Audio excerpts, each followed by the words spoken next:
Todos, pero aún lo era más en el maestro, y sucedió lo que era natural en estos casos, el maestro entró en estado de éxtasis, se había producido no la unión entre el alma y el espíritu pues esta ya existía en el maestro, sino la máxima actividad de entrega mutua entre estos dos aspectos del mismo ser.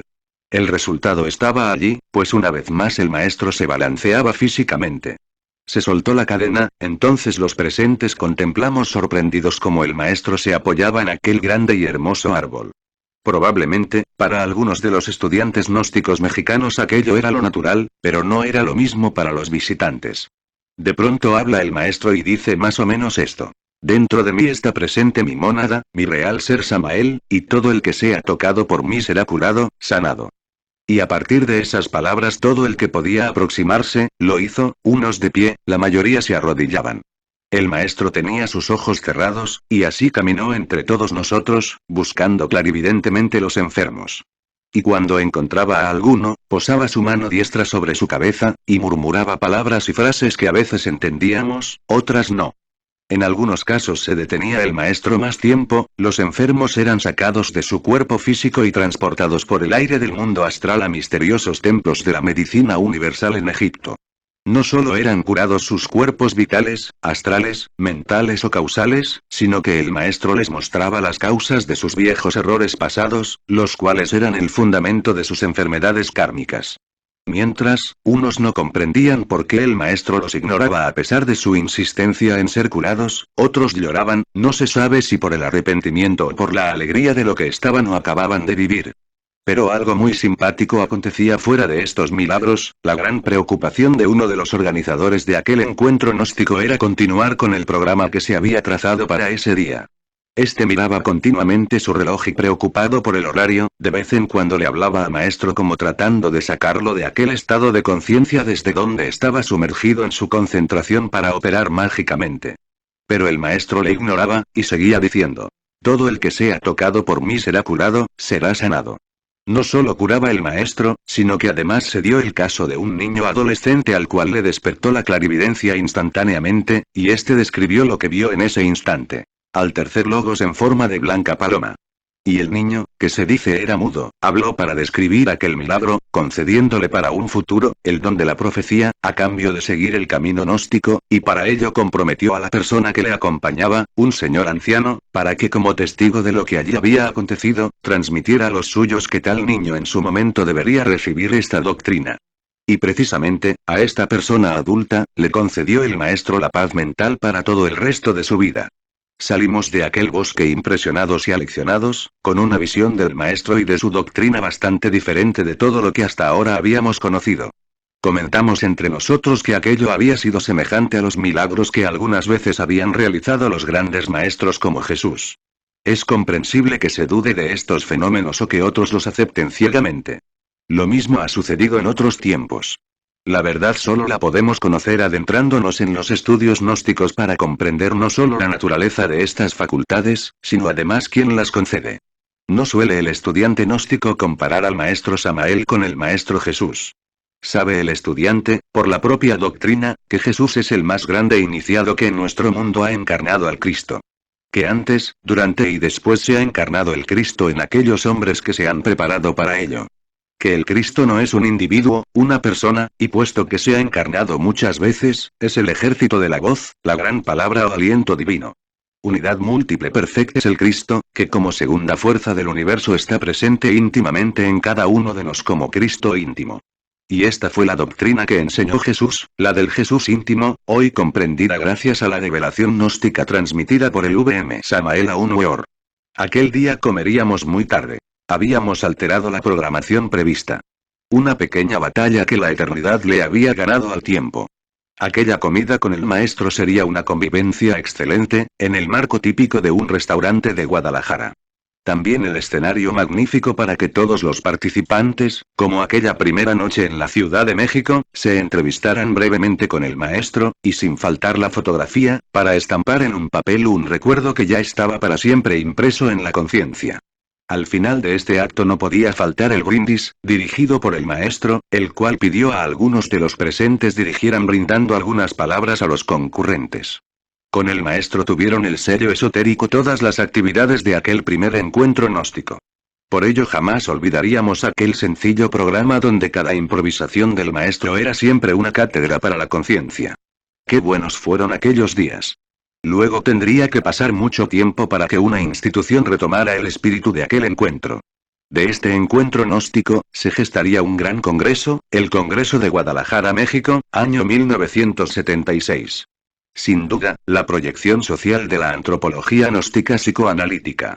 Entonces la institución se vestiría de gala para proyectar públicamente una imagen, también necesaria, en favor de la humanidad. De este modo, la institución gnóstica tendría en el tiempo primero congresos, que fueron 3 antes de Guadalajara, y después, encuentros.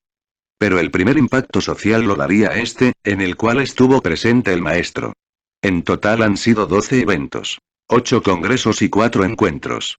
No está de más enumerarlos para el conocimiento de todos. Primero Congreso Gnóstico de la Batara de Acuario. Diciembre 1964, 1965 en Cartagena de Indias, Colombia. Segundo Congreso Gnóstico del 27 de diciembre de 1972 al 2 de enero de 1973 San Salvador, El Salvador. Y Encuentro de la Cultura Hermética en Guadalajara, México. 1975. Tercero Congreso de Guadalajara, México. 1976. Cuarto Congreso de Caracas, Venezuela. 1978. Quinto Congreso de la Atlántida en San Juan, Puerto Rico. Del 27 de julio al 2 de agosto de 1981. Sexto Congreso de Mérida, Yucatán, México. 1983. Séptimo Congreso de Montreal, Canadá. 1986. Octavo Último Congreso de Viena, Austria. 1990. Y Gran Encuentro de la Cultura Hermética en Valencia, España. 1994. Y Gran Encuentro de la Cultura Hermética en Roma, Italia. 1996. Y último Gran Encuentro Mundial de la Cultura Hermética en Ciudad de México, México. Agosto de 1999. Congreso de Guadalajara. 1976 fue el año que marcó para la historia del gnosticismo samaeliano el antes y el después del movimiento gnóstico internacional, con el congreso celebrado en Guadalajara, Jalisco, México. Más de 2.000 personas se concentrarían en este gran evento, con delegaciones de casi toda América Latina y algo del norte de América y de las Canarias, creándose allí la circunstancia para la difusión gnóstica en Europa y más allá. De los pormenores de este maravilloso congreso, se ha dicho y se ha escrito algo, pero lo suficiente para hacernos una idea general. Y existen algunos vídeos, grabaciones de conferencias, que se pueden encontrar, aunque con un poco de dificultad. Por lo tanto, centraré la atención en aquello que más me impactó al respecto de la gnosis y del maestro. Fue emocionante ver lo feliz que era nuestro maestro Samael, saludando con sus 2 brazos abiertos a todos los gnósticos que se encontraban en el interior del aeropuerto de la ciudad de Guadalajara, cómo se desplazaba en una dirección o en la otra, por el lado que se encuentra la pista, haciendo la gente lo mismo desde aquellas grandes ventanas de cristal. Fueron unos minutos cargados de gran emoción. Viajó el maestro con su esposa y una pequeña comitiva desde la Ciudad de México a Guadalajara, pero en el medio privado que ofrecen los aviones jet, mientras todos los que participaríamos del congreso le esperábamos en aquel aeropuerto.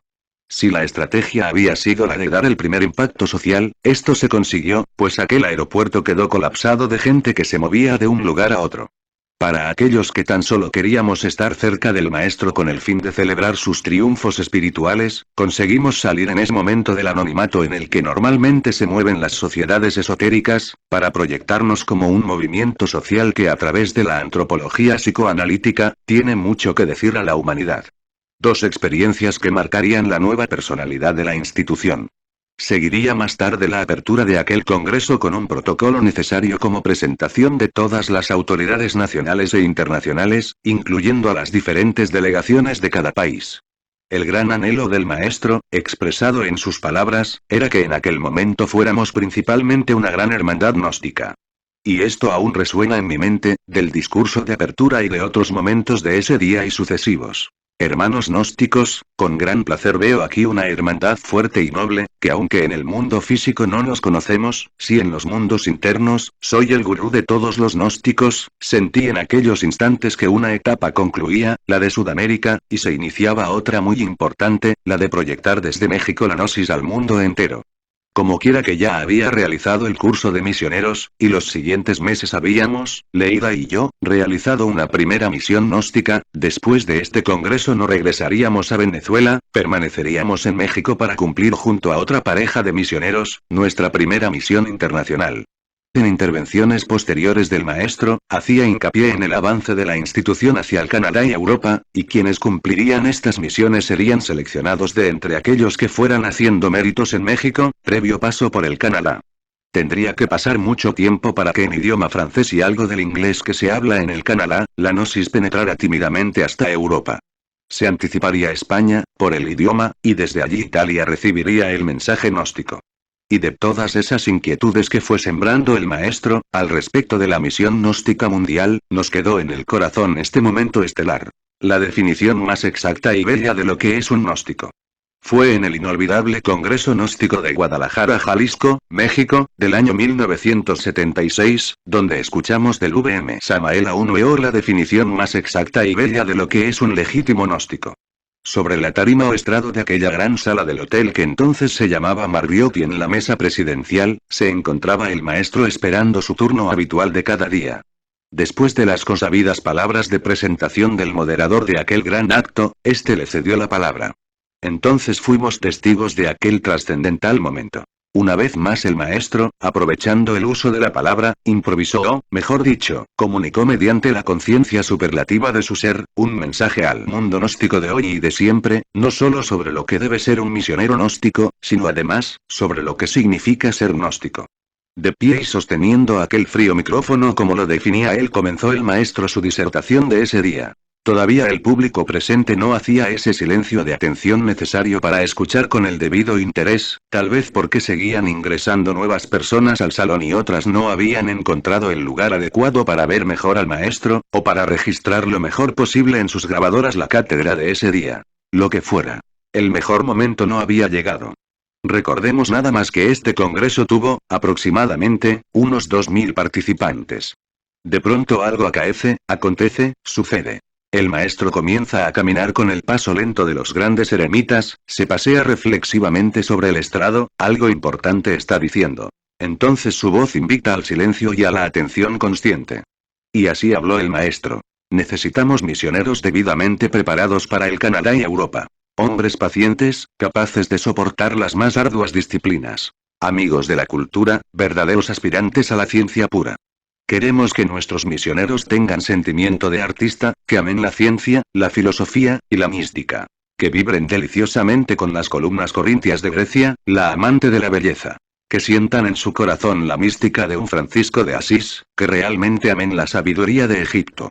Queremos misioneros que así como sean científicos, también sean poetas, que puedan investigar el átomo y detenerse a meditar en el arroyo cantarino que se desliza entre su lecho de rocas. Misioneros que sean capaces de meditar al pie de las ruinas de Atenas o de la antigua Roma.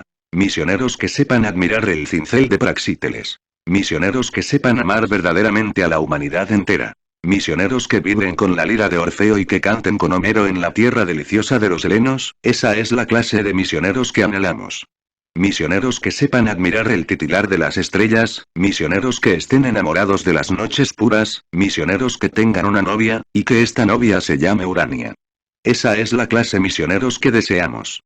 Misioneros que puedan vestirse con la túnica de la santidad, misioneros que pongan su alfombra a los pies del gurú, para recibir sus sabios preceptos. Misioneros que anhelen la cristificación de fondo, y que de verdad sientan la belleza del amor, cual la sentía el hermano Francisco en su corazón. Misioneros así, son los que necesitamos. Fuera de nosotros la espina que hiere la carne.